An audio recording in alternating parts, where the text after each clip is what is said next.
नमस्कार। आज मैं आपको माँ स्कंदमाता की कहानी सुनाऊंगा, जो कि माँ दुर्गा के 9 रूपों में से 5वां रूप है। यह हमारी आध्यात्मिक यात्रा का 5वां पड़ाव है। बहुत समय पहले की बात है, तारकासुर नाम का एक अत्यंत बलशाली और अहंकारी दैत्य था। उसने तीनों लोकों पर अपना अधिकार जमाने के लिए भगवान ब्रह्मा को प्रसन्न करने का निश्चय किया। उसने वर्षों तक कठोर तपस्या की। उसकी तपस्या से प्रसन्न होकर भगवान ब्रह्मा प्रकट हुए और उससे वरदान मांगने को कहा। तारकासुर ने भगवान से अमरता का वरदान मांगा। ब्रह्मा ने कहा कि जो इस संसार में आया है, उसकी मृत्यु निश्चित है, इसीलिए अमरता का वरदान देना संभव नहीं है।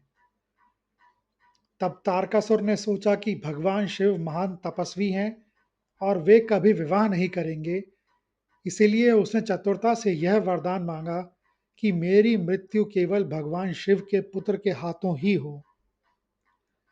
भगवान ब्रह्मा ने तथास्तु कहकर उसे यह वरदान दे दिया। यह वरदान मिलते ही तारकासुर का अहंकार 7वें आसमान पर पहुंच गया। वे स्वयं को अजय मानने लगा और उसने देवताओं, ऋषियों, मुनियों और साधारण मनुष्यों पर भयंकर अत्याचार शुरू कर दिए। स्वर्ग लोक तक त्रस्त हो गया और सभी देवता भयभीत होकर इधर-उधर भागने लगे। तारकासुर के आतंक से मुक्ति पाने के लिए सभी देवता और देवगुरु बृहस्पति मिलकर भगवान शिव के पास पहुंचे। उन्होंने भगवान शिव से तारकासुर के वरदान की पूरी बात बताई और उनसे विवाह करके पुत्र उत्पन्न करने की विनती की, क्योंकि शिवपुत्र ही उस दैत्य का वध कर सकता था। देवताओं की प्रार्थना सुनकर और जगत कल्याण के लिए भगवान शिव ने अपनी तपस्या भंग की और मां पार्वती से विवाह किया। शिव और पार्वती के पुत्र के रूप में कार्तिकेय का जन्म हुआ। उन्हें स्कंद नाम से भी जाना जाता है।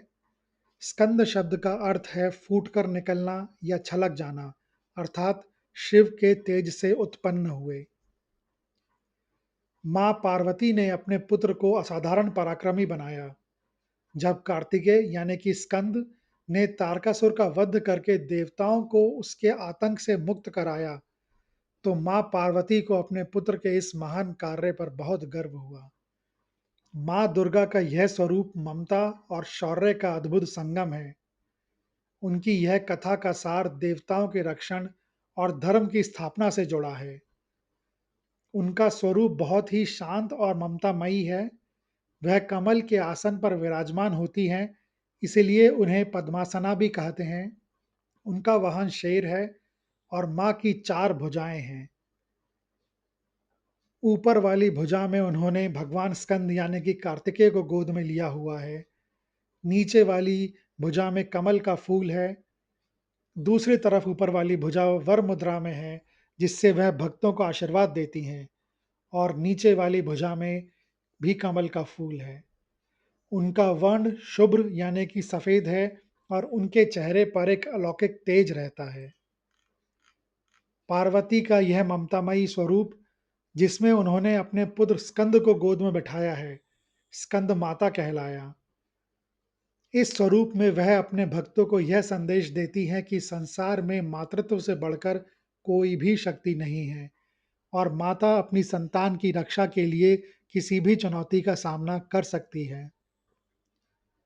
माँ स्कंदमाता को और भी नामों से पुकारा जाता है, जैसे कि पहला पद्मासना, जो कमल के आसन पर विराजमान है।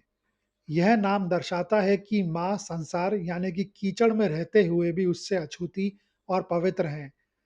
यह भक्तों को वैराग्य और शुद्धि का संदेश देता है कि वह मोह माया से ऊपर उठकर जिएं। दूसरा, शुभ्र वर्णा, जिनका वर्ण यानी कि रंग श्वेत या शुद्ध यानी कि शुभ्र है। यह नाम माँ की पवित्रता, शांति और निर्मलता को दर्शाता है। सफेद रंग ज्ञान और सात्विक ऊर्जा का प्रतीक है, जो भक्तों के मन से अज्ञानता को दूर करता है। तीसरा, कमलवासिनी, जो कमल पर निवास करती हैं। यह नाम पद्मासना के समान ही है, जो उन्हें धन और समृद्धि की देवी लक्ष्मी के एक रूप के करीब भी दर्शाता है। कमल ज्ञान और धन दोनों का प्रतीक है। चौथा नाम गौरी, जिनका रंग गोरा है। गौरी माँ पार्वती का ही एक नाम है। चूंकि स्कंद माता माँ पार्वती का ही एक स्वरूप है, इसलिए यह नाम उनके मूल पार्वती स्वरूप और उनके शुद्ध कल्याणकारी रूप को याद दिलाता है। और पांचवा महेश्वरी, यानी शिवपुत्र प्रदा, भगवान शिव के पुत्र स्कंद को प्रदान करने वाली। यह नाम सीधे उनके वरदान से जुड़ा है। यह दर्शाता है कि वह न केवल माता हैं, बल्कि शक्ति का वह स्रोत हैं जिन्होंने देवताओं के सेनापति को जन्म दिया और उन्हें प्रशिक्षित भी किया।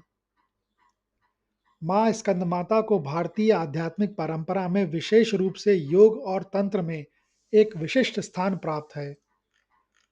माँ स्कंदमाता को विशुद्धि चक्र की अधिष्ठात्री देवी माना जाता है। विशुद्धि चक्र हमारे शरीर में गले के क्षेत्र से स्थित पांचवा चक्र है। यह चक्र शुद्धि, रचनात्मकता और अभिव्यक्ति का केंद्र होता है। माँ स्कंदमाता की पूजा करने से यह चक्र जागृत होता है। जब यह चक्र जागृत होता है, तो साधक को वाणी की सिद्धि अर्थात बोली में पवित्रता और प्रभाव प्राप्त होता है। भक्त सांसारिक बंधनों से मुक्त होकर भी समाज में रहते हुए उच्च सत्य को अभिव्यक्त करने की क्षमता प्राप्त करता है। यह माँ के उस स्वरूप को दर्शाता है जो भक्त को केवल संतान सुख ही नहीं, बल्कि आध्यात्मिक उत्थान भी प्रदान करता है। जो भक्त नवरात्रि के पांचवें दिन माँ स्कंदमाता की पूजा करता है, उनकी संतान प्राप्ति की मनोकामना पूर्ण होती है। माँ अपने भक्तों को ज्ञान, बुद्धि और चेतना का आशीर्वाद देती हैं। ऐसा माना जाता है कि उनकी पूजा करने से भक्त को मोक्ष की प्राप्ति होती है और वह भव सागर को पार कर जाता है। स्कंद माता की कृपा से मूर्ख व्यक्ति भी ज्ञानी बन जाता है और इसका सबसे बड़ा उदाहरण कालिदास हैं। कालिदास अपने शुरुआती दिनों में अत्यंत अशिक्षित और मूर्ख थे।